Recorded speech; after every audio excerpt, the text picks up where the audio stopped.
నమస్తే. Welcome to 99 TV. నేను Vasudevan. ఢాకాలో central intelligence of అమెరికాకి ఏంటి పని? సిఐఏ. సిఐఏ ఆహ్, కీలకమైన అఫీషియల్స్‌ని అక్కడ జమాతే ఇస్లామీ వాళ్ళు, అలాగే ఐఎస్ఐ వాళ్ళు ఎందుకు కలుస్తున్నారు?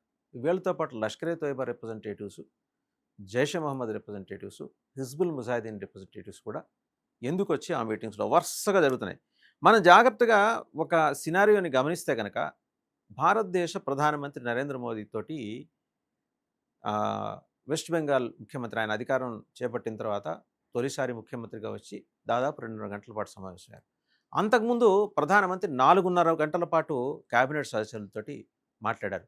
మనం కీలకమైన నిర్ణయాలు తీసుకోబోతున్నాం, బ్యూరోక్రసీని అలర్ట్ చేయండి అన్నారు అన్ని శాఖలకి. ఏంటా కీలకమైన నిర్ణయాలు? బంగ్లాదేశ్ వైపు నుంచి యుద్ధ భేరీ ఏదన్నా మోగబోతోందా? దాని వెనక ఎవరున్నారు? స్పష్టమైన సమాచారం భారత్కు ఉంది. నిఘా సంస్థలకి అందిన సమాచారం ప్రకారం సిఐఏ, జమాతే ఇస్లామీ, హిజ్బుల్ ముజాహిదీన్, లష్కర్ ఎ తోయిబా, జైషే మహమ్మద్, ఇంకా చిల్లర మల్లర ఉగ్రవాద గ్రూపులు, ఇవన్నీ కూడా సిఐఏ అఫీషియల్స్ తోటి మీటింగ్ అనమాట. వాళ్ళకు వార్ రూమ్ పెట్టుకున్నారు అక్కడ బంగ్లాదేశ్లో సిఐఏ వాళ్ళు.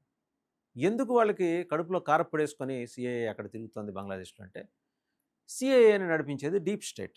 డీప్ స్టేట్ సిఐఏ కన్నా పైన ఉంటుంది, ప్రెసిడెంట్ కన్నా పైన ఉంటుంది. ఒక 17-18 సంస్థలు, వ్యక్తులు, ఇన్ఫ్లుయెన్సర్సు అండ్ మాఫియా లీడర్సు, వీళ్ళందరూ డీప్ స్టేట్లో ఉంటారు. ఆయిల్ మాఫియా, తర్వాత ఫార్మా మాఫియా, డ్రగ్స్ మాఫియా, వీళ్ళందరూ ఎజెండా సెట్టింగ్ చేస్తారు. ఆ ఎజెండా సెట్టింగ్ని సిఐఏ అమలు చేయాలి.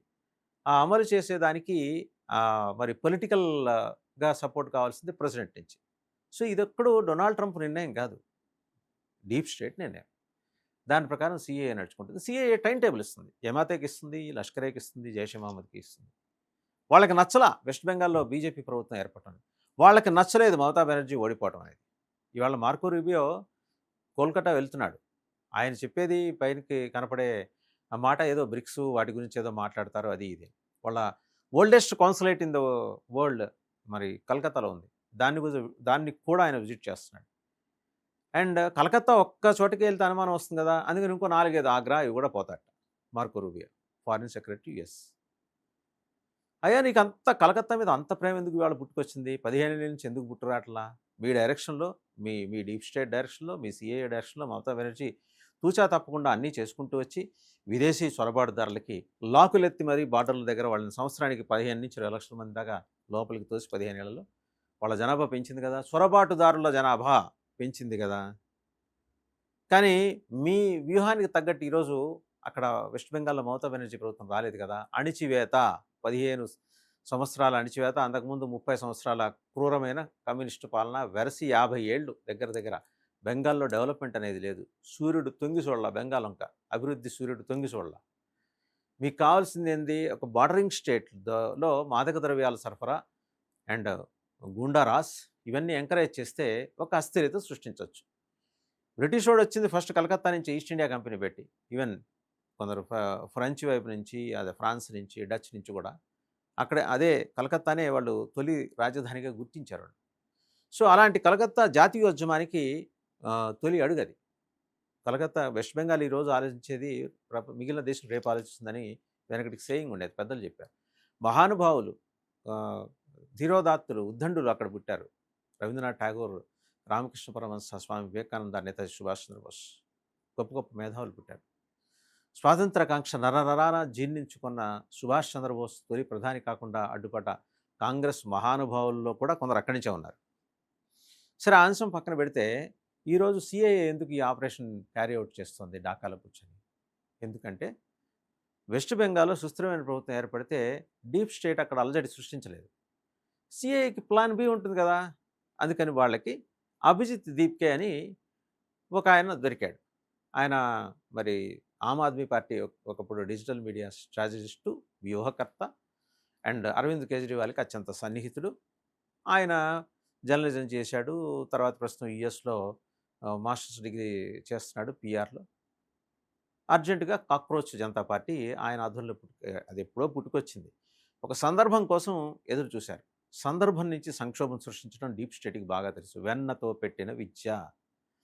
సో ఏం చేశారు, సుప్రీంకోర్టు ప్రధాన న్యాయమూర్తి చేసిన వ్యాఖ్యలని ఆలంబనంగా చేసుకొని మమ్మల్ని బొద్దింకలు అంటారా అంటూ ఒక్కసారిగా అలజడి సృష్టించి దాదాపు 5-6 రోజుల్లో $12 మిలియన్ల మంది ఫాలోయర్లు వచ్చేలా చేసుకున్నారు. ఇక తామరదంపర మీ పార్టీలో మేము చేరుతామంటూ ఓఎల్ఎక్స్లు అలాగే రిహాబిలిటేషన్ కోసం ఎదురు చూస్తున్న రాజకీయంగా కెరీర్లు అయిపోయిన వాళ్ళు, మహువా మైత్రాలు అండ్ ప్రశాంత్ భూషణ్లు ఇలాంటి వాళ్ళందరూ రోడ్డు మీదకి వచ్చేసారు.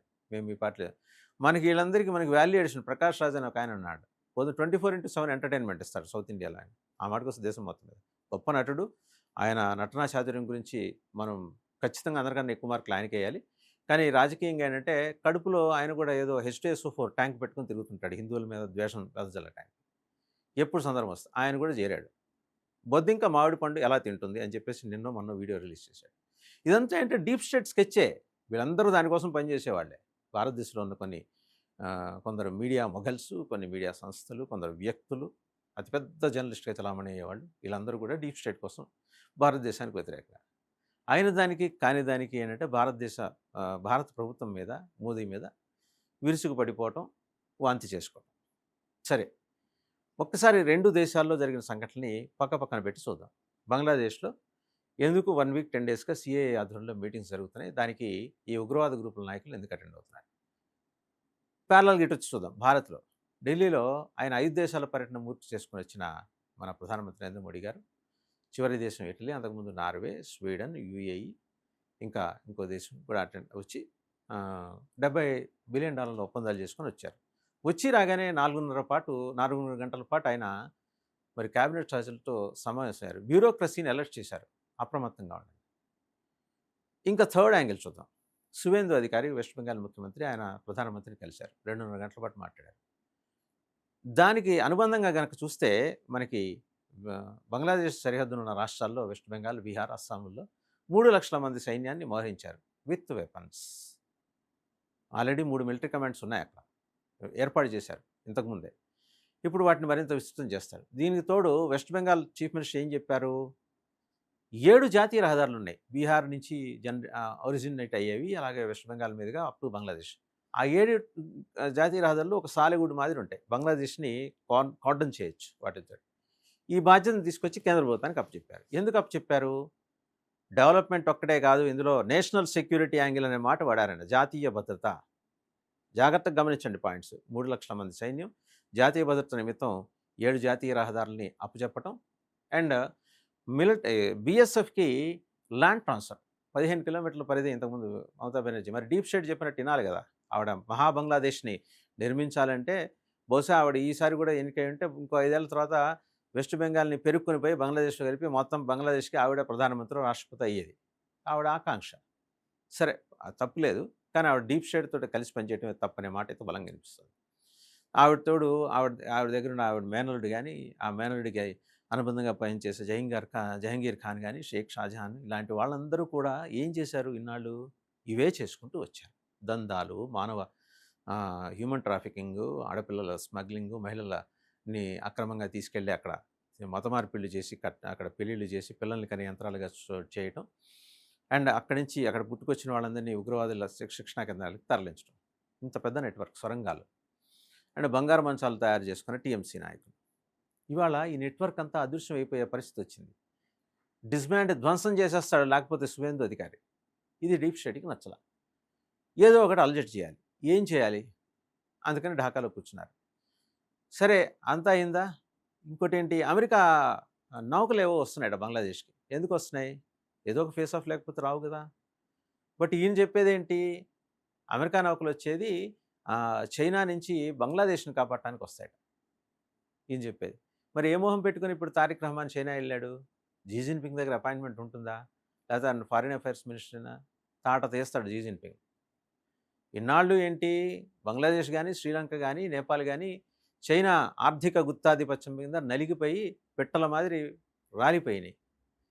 రాలిపోయిన తర్వాత ఏం చేసింది, అమెరికా చివరి నిమిషంలో ఎంట్రీ ఇచ్చి, డీప్ స్టేట్ చివరి నిమిషంలో ఎంట్రీ ఇచ్చి రెజీమ్ చేంజ్ చేసింది. చైనాకి ఆ కడుపులో మంటుంది. నువ్వు H2SO4 ట్యాంక్ వేసుకుంటే నేను కార్బన్ డైఆక్సైడ్ ట్యాంక్ వేసుకొని తిరుగుతున్నానని చైనా నుంచి జీ జిన్పింగ్ వార్నింగ్ ఇచ్చాడు. ఇప్పుడు ఆ 2 దేశాల క్రీడలో, ఆ అగ్రరాజ్యాల క్రీడలో ఏంటంటే నలిగిపోయేది ఏషియా ఉపఖండం, భారతదేశం. భారతదేశాన్ని చుట్టుముట్టిన బంగ్లాదేశ్కి గుడిగన్ను మూస్తే అంత తెరిస్తే అంత వాళ్ళు కోల్పోయేదేంటి? వాళ్ళకి ఏముందని కోల్పోతారు? పాకిస్తాన్కి ఏముందని కోల్పోతారు? వాళ్ళ ఆటలో 4 డబ్బులొస్తే జేబులో వేసుకొని లండన్‌లో ఇల్లు కట్టుకొని వాళ్ళ పిల్లల్ని చదివించుకొని అక్కడ సెటిల్ అయిపోతారు. అసీమునీళ్ళు ఇలాంటి వాళ్ళు, షహబాజ్ షరీఫ్‌లు వీళ్ళందరూ. తారిక్ రహమాన్ అయితే ఏకంగా ప్రవాసంలోనే గడిపాడు. దాదాపు మోర్ దాన్ 16 ఇయర్స్. సో, అతనికి వెస్టర్న్ కల్చర్ ఏం కొత్త కాదు. ఈ జియోపొలిటికల్ క్రీడలో మొత్తం అంతర్జాతీయ వ్యవహారాల క్రీడలో ఏ నిమిషంలో ఏ ఈక్వేషన్, ఏ సమీకరణం ఎలా మారుతుందో చెప్పలేని పరిస్థితి. ఇవాళ ఉగ్రవాద గ్రూపుల్ని అడ్రస్ చేస్తూ సిఐఏ మీటింగులు పెట్టడం, మరోవైపు భారత ప్రధాని అప్రమత్తమై మన మొత్తం యంత్రాంగాన్ని మొత్తం అప్రమత్తం చేయడం, 3 లక్షల మంది సైన్యం భారత సైన్యం సరిహద్దుల్లో మోహరించడం, సిలిగురి కారిడార్ కేంద్రంగా కేంద్రపాలిత ప్రాంతం త్వరలో రాబోవడం. సో, చాలా కీలకమైన అంశాలు. వస్తే గనక బీహార్, అస్సాం, వెస్ట్ బెంగాల్‌లోని కొన్ని ప్రాంతాలని కలిపేసి కేంద్రపాలిత ప్రాంతం చేసి పటిష్టమైన ఫెన్సింగ్ వ్యవస్థని అక్కడ ఏర్పాటు చేయటం, సొరంగాలు ధ్వంసం చేయటం, ఉగ్రవాదులు మర్యాదగా అక్కడికి వెళ్ళిపోతే సొరబాటుదారులు, మంచిది లేకపోతే కాల్చి పారేయటం. ఈ ఆప్షన్స్ పెట్టుకుంటారు. ఇందులో ఈ ముసుగులో గుద్దులాటలుండవు. ఇన్నాళ్ళు మోసింది చాలు. ఇక మీదట ఇలా జరగనీయటానికి వీల్లేదు.